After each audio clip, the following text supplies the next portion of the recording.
And now there's a word from the Lord from the book of Jeremiah, chapter 29. Jeremiah 29. And I'm going to begin reading at verse 1. And I'll be reading from the New Living Translation. I'm going to do a lot of reading today, but I won't preach all that I read. It's going to take me 3 weeks. So this is going to be part one of a 3-part sermon. And I say that because I believe that if a preacher reads a passage, that preacher is obligated to talk about that passage. You can't just run off and start talking about what you think and what you feel and what you saw in a dream.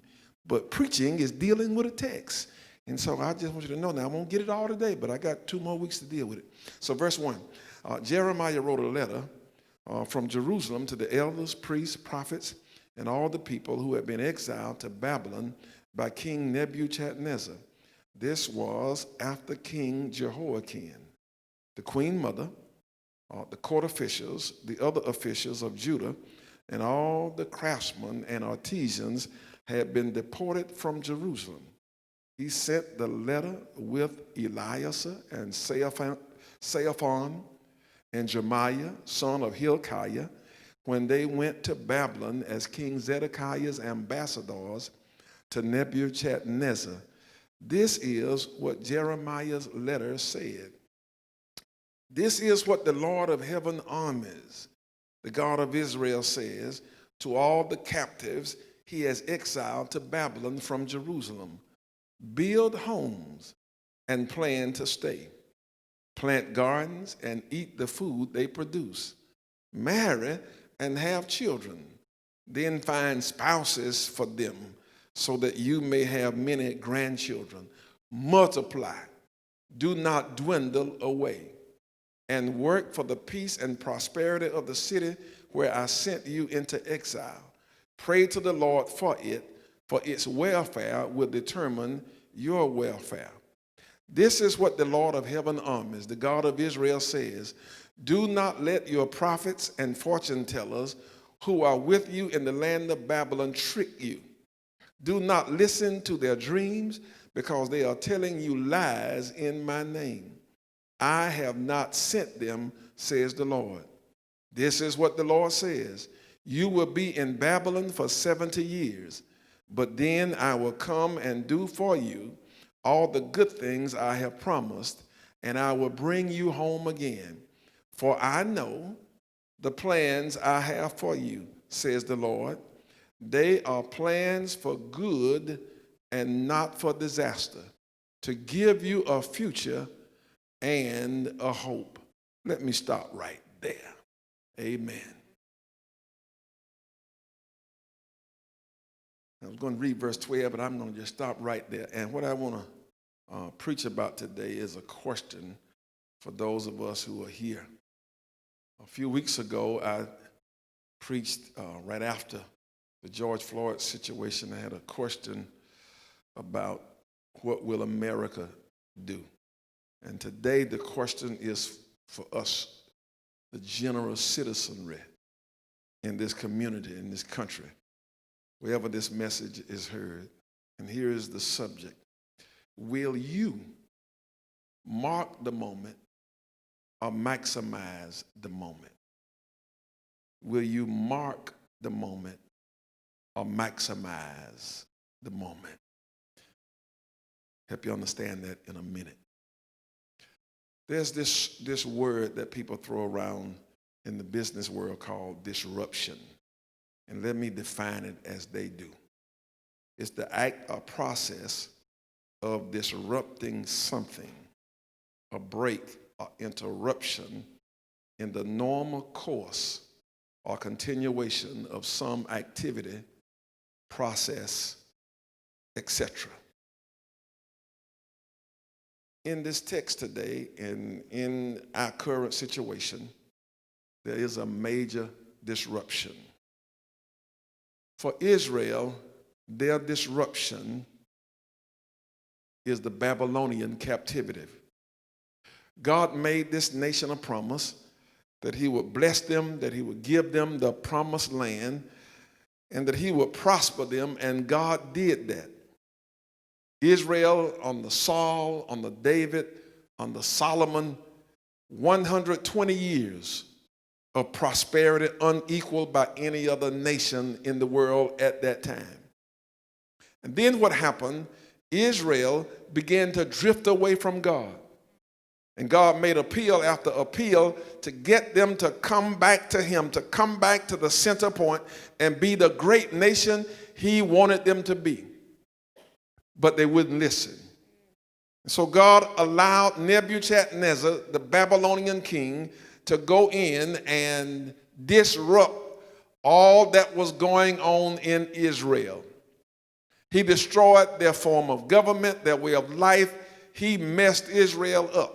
And part of his plan was to take the best in terms of intellectual capacity, physical capacity, in terms of youth, Israel's future, and deport them to other places in Babylon, to weaken them by separating them. And here in the city of Babylon, the capital city, our text find a group of people who have been exiled, and they are leaders and followers, regular citizens, popes and potentates who are part of Israel. And when you read that first verse, God sends that letter to all of them, not just leaders, but to everybody. And so they're living there. And in this disruption, they've got to make a decision about what they do in terms of to sustain life and to get back to where they were as a great nation. And as they're struggling with that decision, they have a major problem that concerns God. And here is the major problem. They are being provided false information by false prophets. They got a decision to make about their future, about God's future for them. And they're trying to gather information with which to make a good decision. But the problem is, again, they're getting false information from false prophets. What is this false message they're sending? Oh, Israel, chill. This Babylonian captivity is not as bad as you think it is. It's not going to last. And so just relax, take it easy. Don't worry about trying to do anything significant. Don't make any significant changes in your life. Just settle down, and after a while, we'll be leaving Babylon and going back home.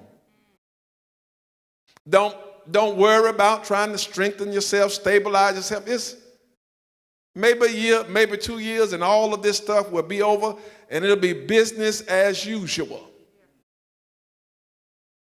And so these captives that are in Babylon, these Israelites that God has a plan, God has a future for, they are there, and they made a bad decision because they got false information.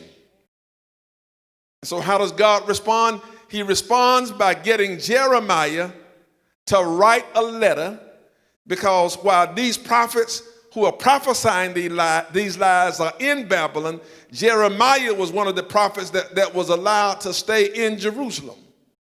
And so he takes the time to write the message of God, gives it to a messenger of the king that is on his way to take a message to Nebuchadnezzar and say, while you are there, give this letter to the people of Israel.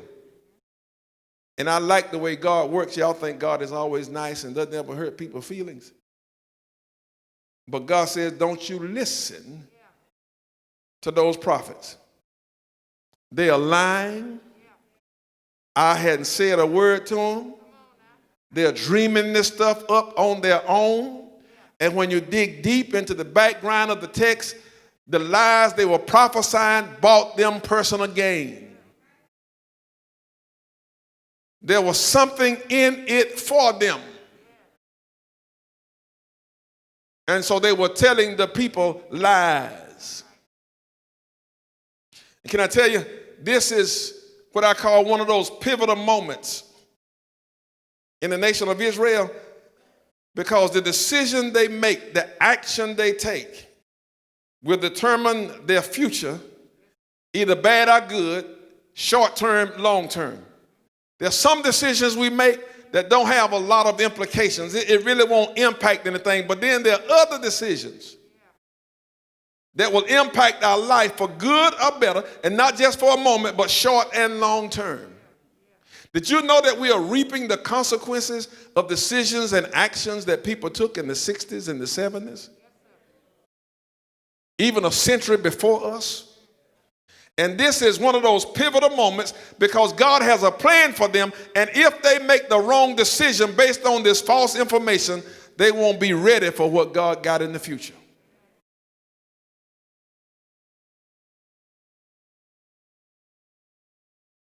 At least I keep you too long.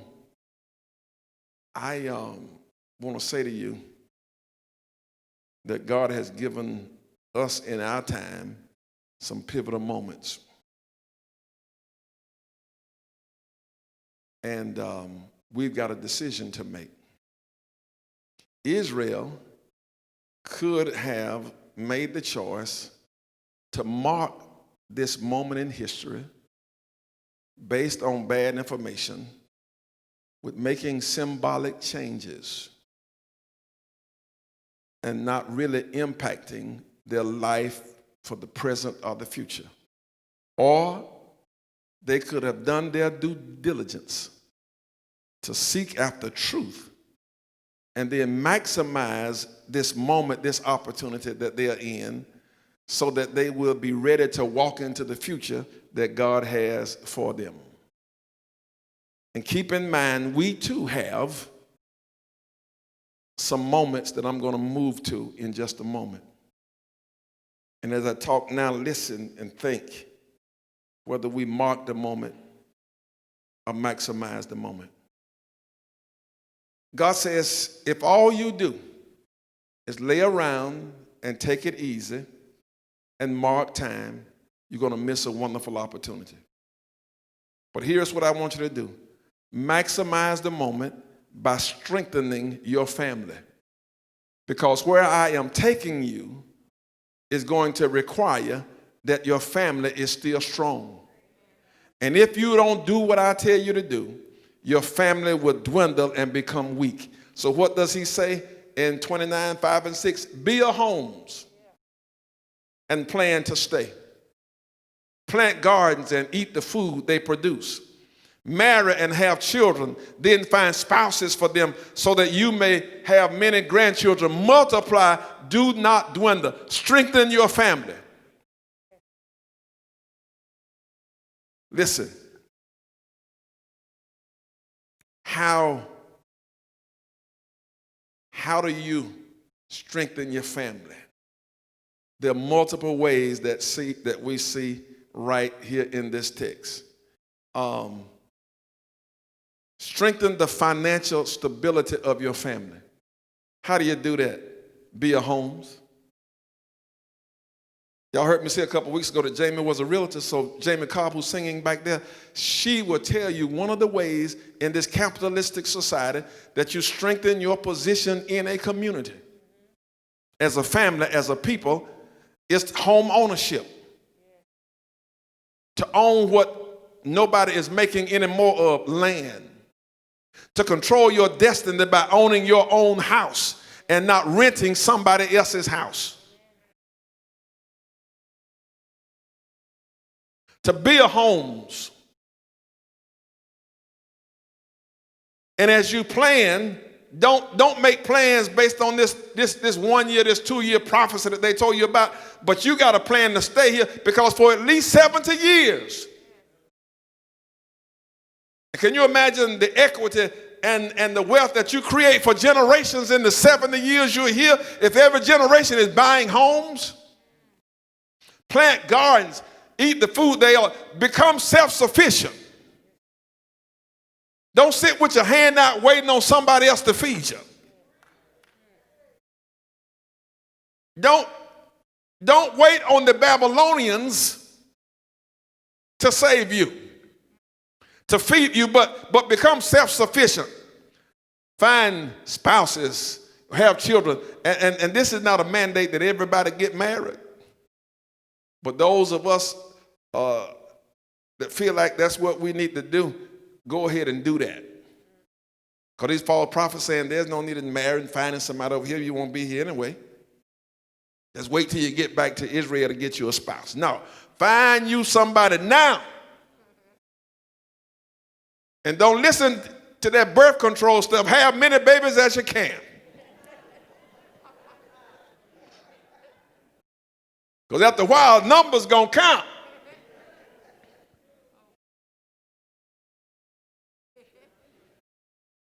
That's what the text says. I didn't make that up. Do not dwindle. Strengthen your family, secure your place in the Babylonian society, and you secure your place in part with the numbers, with the stability that your family has.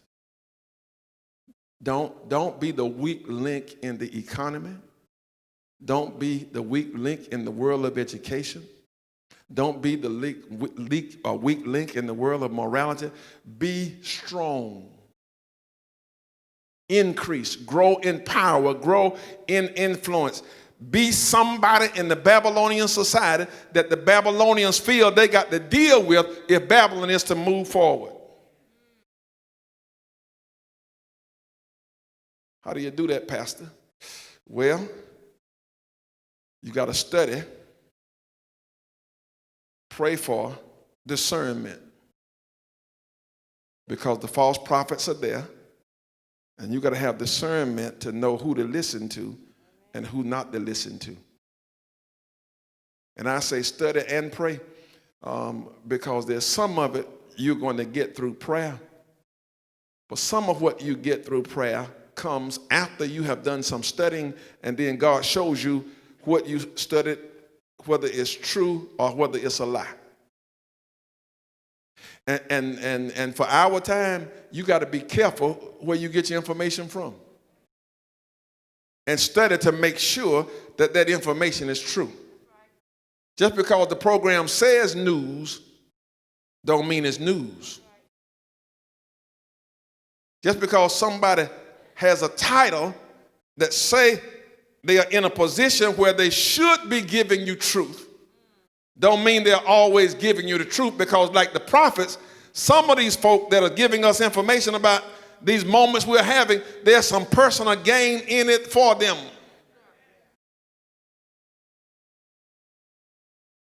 They're lying. And they don't care about you. They don't care about me. They only care about themselves. So we need some discernment so that we can make decisions based on truth and not myths. Based on faith and not fear.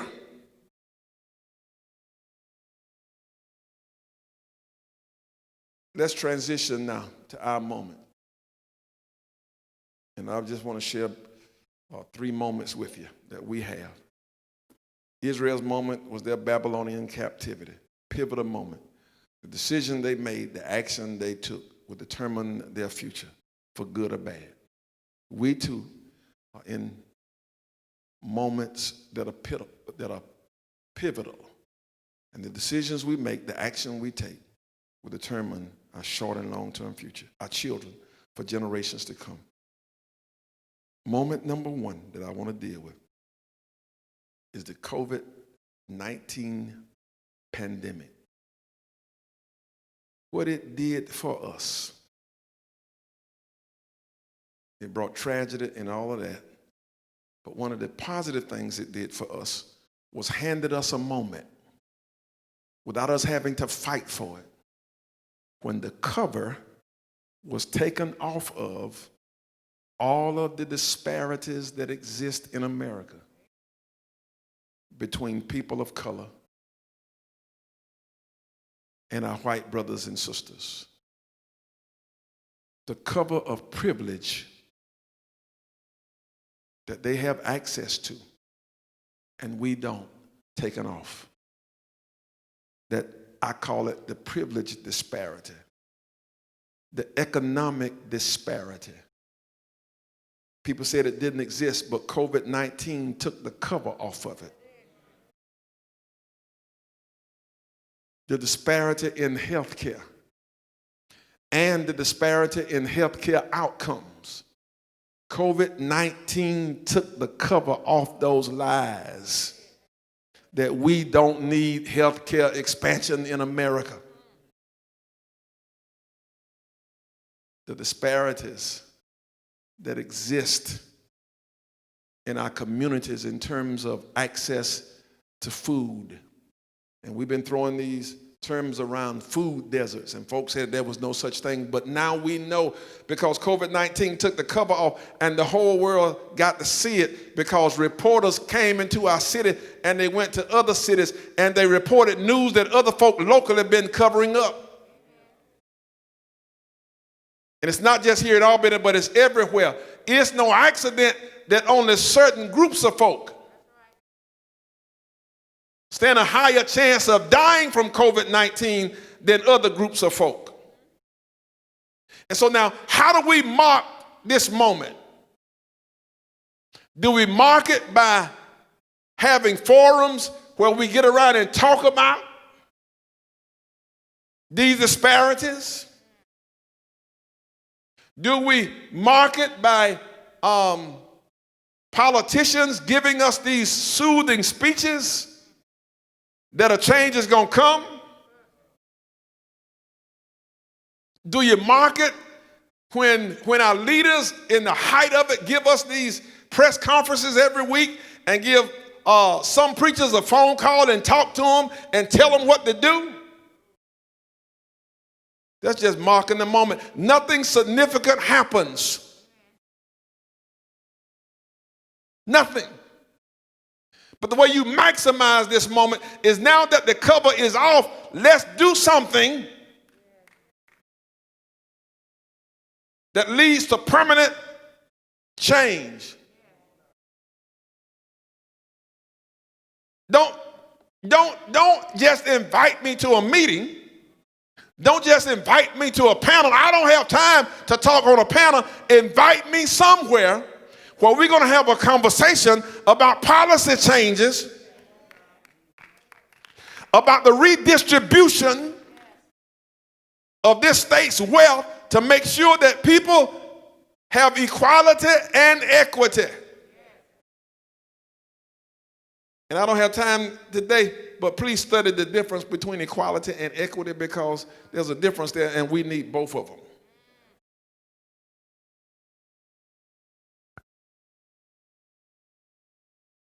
Call me when you want to figure out how to give people real access to health care. You really want to eliminate food deserts and dig deep enough to solve these problems that we have. So and Albany was one of the first places hit, hardest places hit. And so will we just mark this moment by believing the lies that we were told? Started with the church. That's a lie straight out of the pit of hell. The black folk just genetically weak. We are not just genetically weak. You are more susceptible to catch it.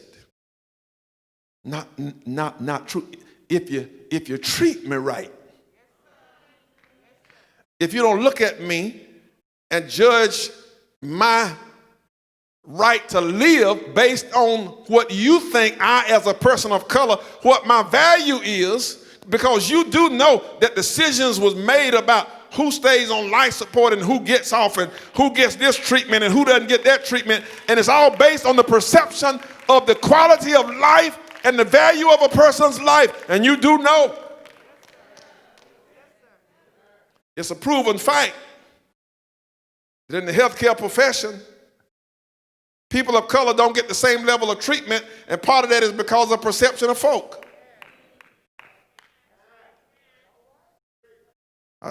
I see him back there, so let me just talk about it. I will never forget, we had a member, Sister Jessie Lemon. She was over about 102 or 3 at the time. She fell and broke her hip I was in the hospital, and I was out there to see her, and the doctor came in, and because I knew him, he talked freely about her case. And this is what he said. Pastor Simmons, I really don't think we ought to do anything for her. She lived long as she lived, and to try to do something now, just a waste of resources is basically what he said. We're just going to let her go home and die.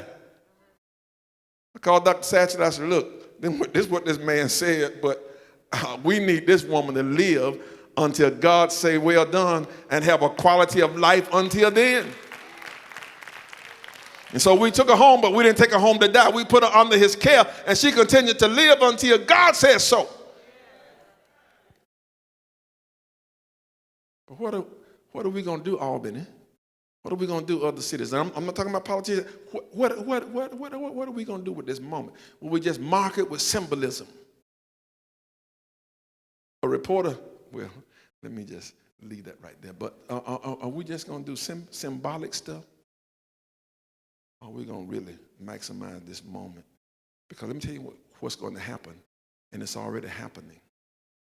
The attention that COVID-19 was getting is going to go away.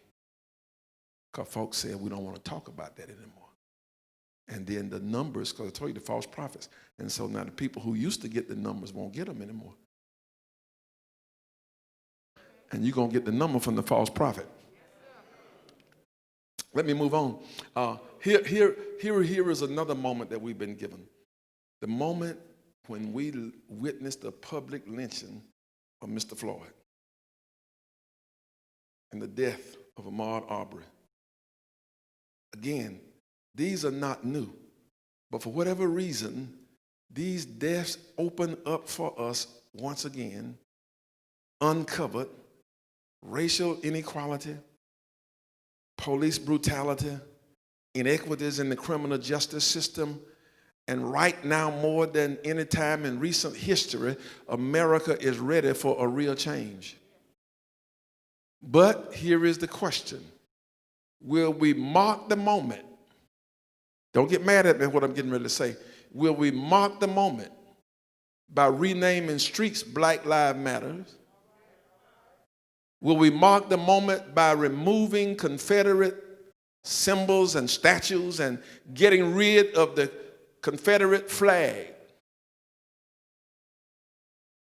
With sit-ins and protests, and I'm not saying these are not necessary, but the question is, what are we going to do more than that? Because if you want to do more than mark the moment, and again, notice you don't see all that protest on television anymore, because the media has moved on from that moment because it was just marking the moment, but nothing maximum was coming out of it. And so how do you maximize the moment?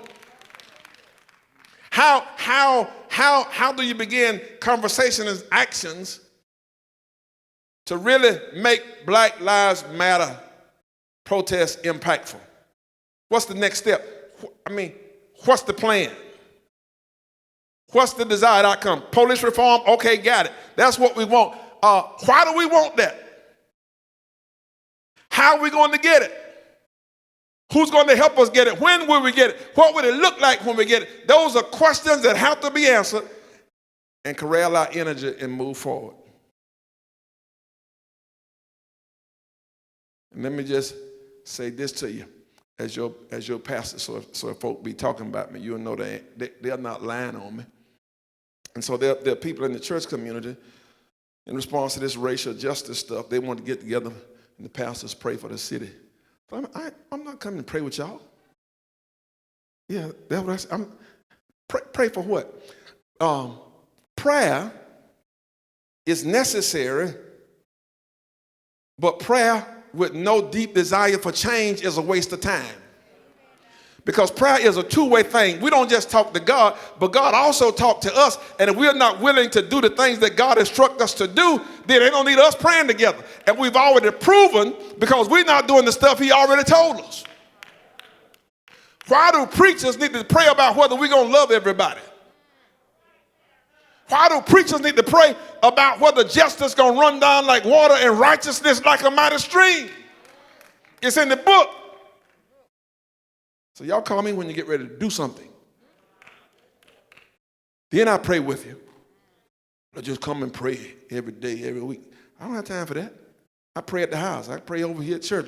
But just come pray so you'll have some symbolic gesture to make you feel good, ease your conscience. Well, we are praying with the preachers and we're trying to make... I want to maximize a moment. And yes, prayer has a place, but I need something more than just gathering praying. And let me say something to the young people in the house. And I say house, I mean the virtual house. Please, please understand that you can maximize this moment by working with people who are not a part of your generation. One of the problems with protests in the past is there's been this schism between young and old. And we differ in approach, but we're all trying to get to the same place. And history does has a place. And let me just throw this out at all of us. Just do a little study for yourself. If you're going to understand policing in America, you got to go back to the origin of policing in America and study it. The origin of policing in America comes out of the organization of slave patrols. Police were originally organized to police black folk and anybody who helped black folk. Slave patrols. No-knock warrants have its roots in the slave patrol's ability to break in any black person's house without warning, just because they wanted to see if you were harboring a runaway slave or unruly slave or being disorderly, and it was part of the fear factor. And the only time a person who was not a person of color, not a slave, got your house broken into with a no-knock warrant was when they thought you were harboring some black person.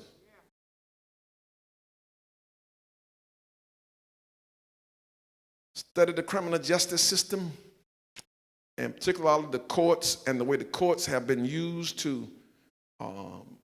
if you will, punish certain folk and let other folk go and maintain control over society. Study the courts in America. And then you will understand why even well-meaning Christians will vote for the devil and know he the devil if he can give them the conservative judges they want. Because no matter what else he does, if we can get the right judges, then we can maintain where we are. I got to speed up. And here is this third and final moment. This week, the past couple of days, we lost two icons in the civil rights movement. Dr. C.T. Vivian and Congressman John Lewis. And right now, we are marking the moment.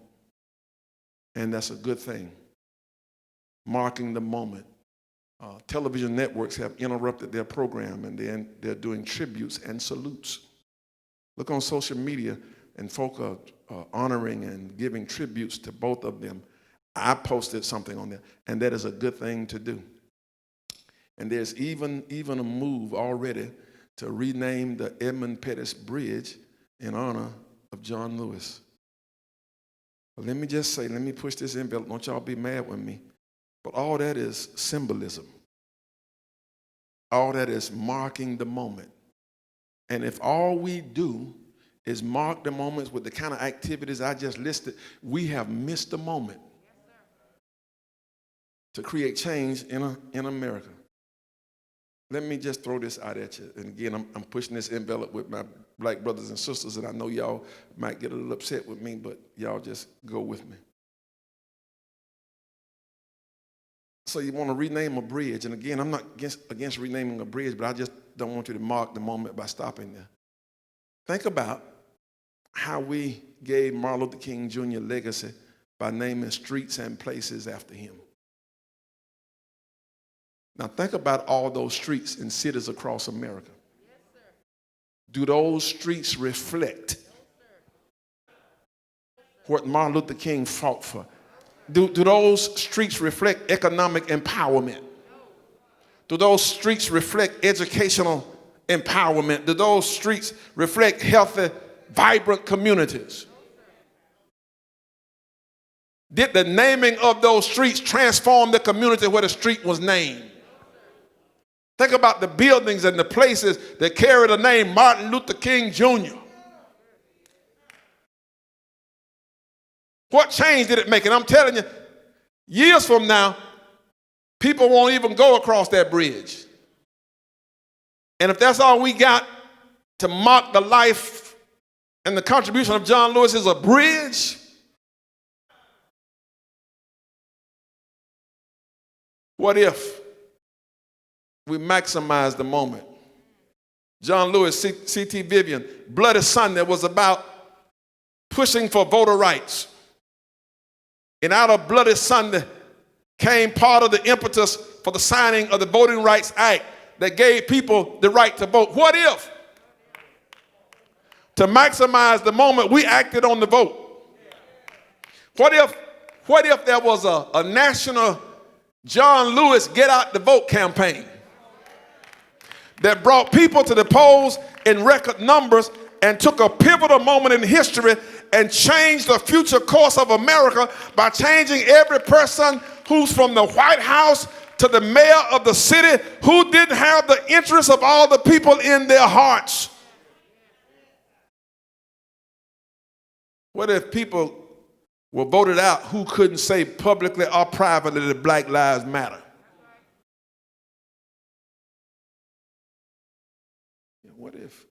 What if the John Lewis Get Out the Vote campaign started right here in Mount Zion? Yeah, what if?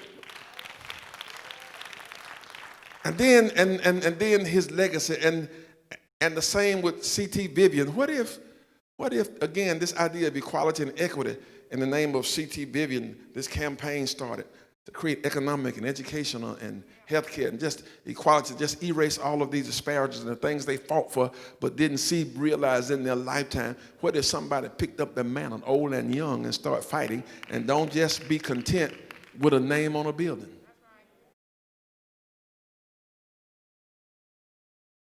I was riding the other day, and I saw I had the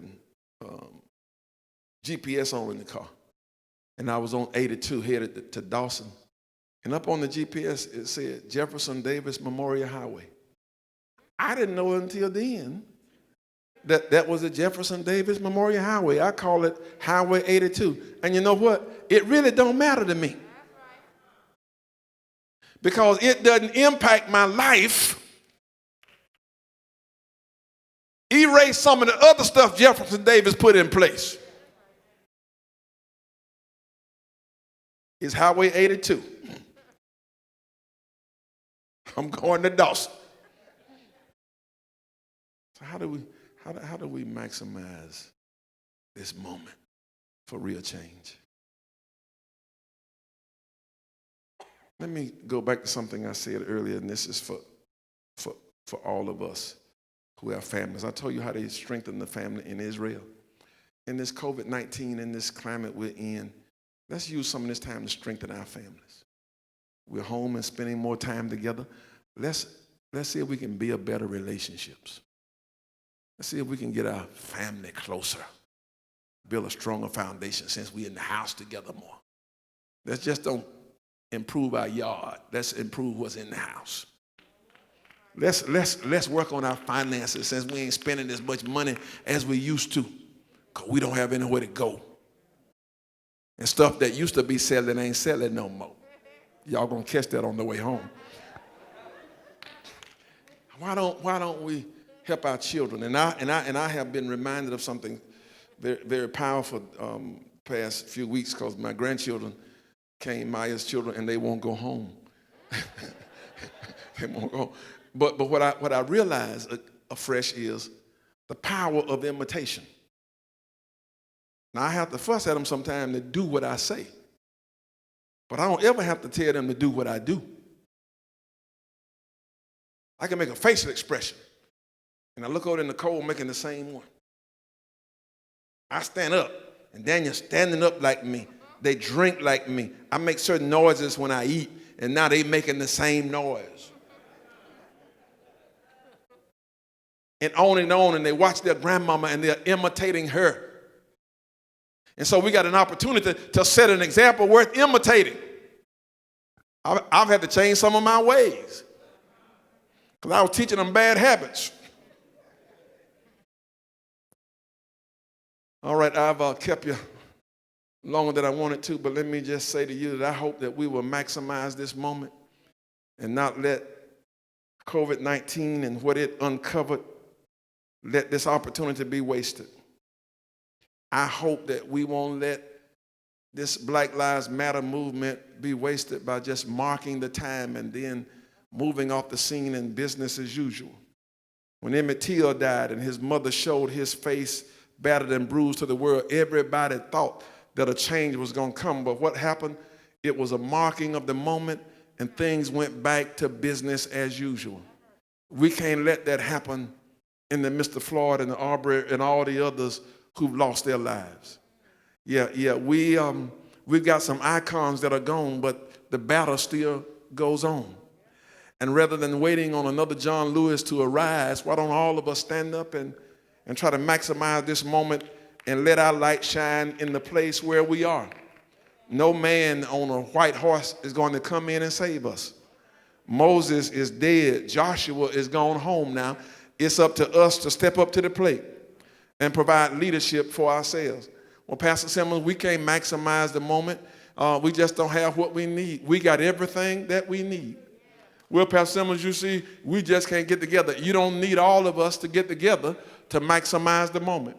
All you need is that chosen few that God has ordained for this moment in time, and you can do what you want to do. And can I tell you, it's a myth that we don't work together.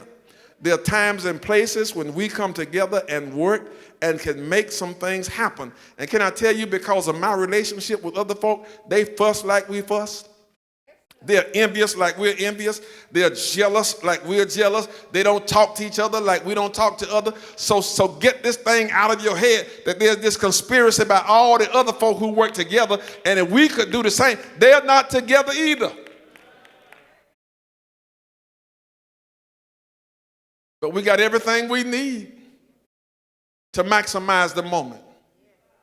Don't believe the false prophets, but seek the truth from God. And what you'll discover is that you have Jesus on your side. And when you got him on your side, you got all that you need. Pastor, why is he on our side? Because he's on the side of right. He's on the side of the downtrodden. He's on the side of the abused and the accused. It's in the Bible. Read it for yourself. He's on the side of marginalized people. He's on the side of righteousness and justiceness. And if he's on our side, we got all the help we need. But can I tell you something else? There are more for us than that are against us. And those that are for us, they're coming in every color. They're white, they're brown, they're black, they're rainbow color. Whatever it is you think we need, there's somebody who's on our side, and there's more for us than there is against us. And you said we ain't got no power. We got the power. Because when you got Jesus, you got the power. There's Holy Ghost power that's in all of us that will enable us to do exceedingly above anything that we could ask or imagine. And again, study your history, and no person who's come before us ever had every resource they need, but what they had was God on the inside and a power that allowed them to stand up in the face of oppression, to stand up and say, for God I stand, and for God I live, and I stand for righteousness. We got what we need. Question is whether we're going to maximize it. We got it. Got all the people, and the people got all the skills, all the resources, because God is the supplier. So what are we going to do? Market or maximize it. And don't leave here saying, well, pastor is against streets and bridges and forums. I'm not against them unless that's all you got. Pastor is against prayer. I'm not against prayer unless that's all you got. Hold my hand and get sweaty and then go on back to the house.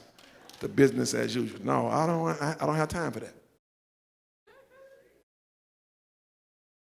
But if you want real change, invite me to the prayer meeting.